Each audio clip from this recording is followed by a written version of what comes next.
जल्दी से जतन करके राघव को मनाना है। क्यों सुनते ना सब जन, फलाने व्यक्ति कल रात को आए थे, उनको हार्ट अटैक आ गया, चल बसे। फलाने जा रहे थे, उनको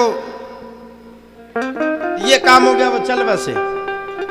हार्ट फेल हो गया, चल बसे। क्यों? कुछ दिन ही तो रहना है। और सुनो, काय में रहना है?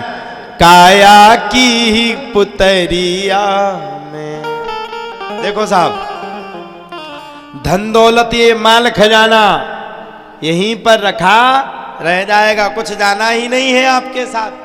क्या करोगे इसको ले जाने के लिए? कितना प्रयत्न करोगे? कितना ले जाओगे? अच्छा एक बात बताओ, बोरी भर के तो रख नहीं लोगे छाती पे? अच्छा बोरी भर के रख लोगे तो क्या होना है? अगर सास मरे तो बहुएं मरने पर रोती नहीं है, मम्मी चली गई, और कान के देखते जा रही, कान के पेरे आराम से उतार लो जिज्जी। हाँ सही बात नहीं है? आराम से ना मैं मौका देखो मम्मी, और कान की अगर पहुंचे सबसे पहले कहा से पग्गा पग्गा भर के पेरे कानन में, और मौका देख के यूं करो मम्मी। दूसरी बोली काय बिन्नू इनके जे कान कैसे पट गए, मम्मी चुप रहा। बोले काय? बोले तू क्या करने, सास हमारी मर जान दे। आराम से रुई लगा दे। हैं? अच्छा मम्मी के मरने का दुख किसी को नहीं रहता। दुख किस लिए रहता? जिस दिन सासों मां मरती और घर में अगर दो बहुएं हैं तो टेंशन ये रहती है कि मम्मी कितना सामान रखे, आधा आधा मिलेगा कि नहीं मिलेगा। मरने से पहले मम्मी के कान नाक की चीजों पे दिमाग लगाया जाता है। अरे ये संसार है साहब, आपके मरने पर कोई शोक नहीं कर रहा है। जिसको आपने पाला, ओ मैया बहन जी सामने बैठी है, सुन ले ओ कथा। आपने जिसको पाला पोसा ब्याह किया, बहू घर पर लाई, और किस लिए लाई कि ये बहू हमारे लिए सोच करेगी। वो आपके मरने पर सोच नहीं कर रही है, वो आपके गहने पर दृष्टि डाले हैं, ये कब मरेगी और कब इसके मरने पर इसकी जायदाद मुझे मिलेगी, ये कब जाएगी, इसके मरने पर कब मुझे पैसा मिलेगा। ये संसार स्वार्थी है, किसी का नहीं है। और ध्यान रखना, जितना मन आप इस दुनिया में व्यतीत करते हो, मैं कहता हूं जिंदगी के 5 साल भी आप भगवान को दे दो, 5 साल तो छोड़ो, पूरी जिंदगी तुम्हारे नाम। 7 ही दिन अगर तुम भगवान को दे दो और मन से दे दो, ऐसा नहीं कि राम राम राम राम राम करत रहे और बैठे बैठे राम दही पड़िया को काबा उज्जे, पड़ा के तेगा उज्जे, भैंस क्या लगी कि नहीं लगी, राम राम राम राम राम राम राम राम, और काबा उज्जे, खाद लगो कि नहीं, बीज आओ कि नहीं। ये नथिंग वाली बात है।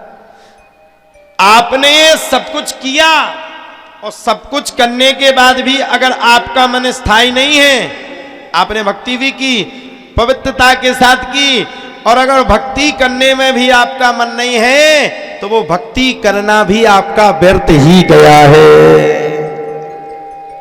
और अगर भक्ति की तो मन से की, अगर भक्ति की तो दिल से की, आत्मा से की, ऐसा नहीं आगे कुछ और पीछे कुछ, ये काम नहीं चल सकता। ये संसार बड़ा स्वार्थी है। ए संसारे खल दुस्तारे, कृपया पाए पाही मुरारे, भज गोविंदम गोविंदम भज मूढ़ मते। हमें राधा पाठशाला क्यों बनवा रहे हैं? हमें भी पता है, हो सकता बुढ़ापे में हमारी दशा हो जाए। हाँ क्या ठिकाना, ना करे कोई हमारा सम्मान। हमारा जी हम किसी से सम्मान पाने के लिए संसार में नहीं आए, ना उठाए कोई, ना हमारे लिए कोई दुखी हो, हमारे लिए कोई भी दुखी ना हो, मैं कोई दिक्कत नहीं, कोई दुखी ना हो। हम तो कह रहे हैं हमारे मरने पे तो सब हंसो, कोई दिक्कत नहीं। लेकिन हम राधा पाठशाला इसलिए बनवा करके जा रहे हैं कि उन गरीब बच्चियों के दिल में रहेगा कि मेरा भाई, मेरा पिता था जिसने हम गरीब बच्चियों के लिए सोचा था, हम गरीब बच्चियों के लिए राधा पाठशाला का निर्माण करवाया था। हम भी कभी कभी विचार करते हैं बैठे बैठे, जब हम घर पे फ्री रहते हैं महाराज जी, एक दिन भी हम घर पे फ्री रहना, वो दिन हम अपने दुनिया का सबसे बुरा दिन मानते हैं। अरे अभी हमें जीवन में बहुत कुछ करना है यार, हमें बच्चियों के भविष्य की कामना करनी है। अब हम उन बच्चियों के पिता, उन बच्चियों के हम भाई बन चुके हैं। हमें सोच है, दिन रात हमें नींद नहीं आती। और आप लोग विश्वास मानो, एक ही बात हमारे दिल पर कांपती है, एक बात ही हमें बार बार चेष्टा करती है, एक बात ही हमें सचेत करती है, उठो राधा पाठशाला कब बनेगी, उठो राधा पाठशाला कब बनेगी, उठो राधा पाठशाला कब बनेगी। मैं आपको आज कथा का पूर्ण दिवस है, इस पूर्ण दिवस में मैंदवारा स्याउनी क्षेत्र की जितनी जनता जनार्दन जुड़ी है, मैं आप सबसे वादा कर रहा हूं, मैं फेंकने वाला इंसान नहीं हूं। मेरे तन में जब तक प्राण है, मैं अपने जीते जी राधा पाठशाला बनवा करके जाऊंगा, बच्चियों के साथ अन्याय नहीं होने दूंगा।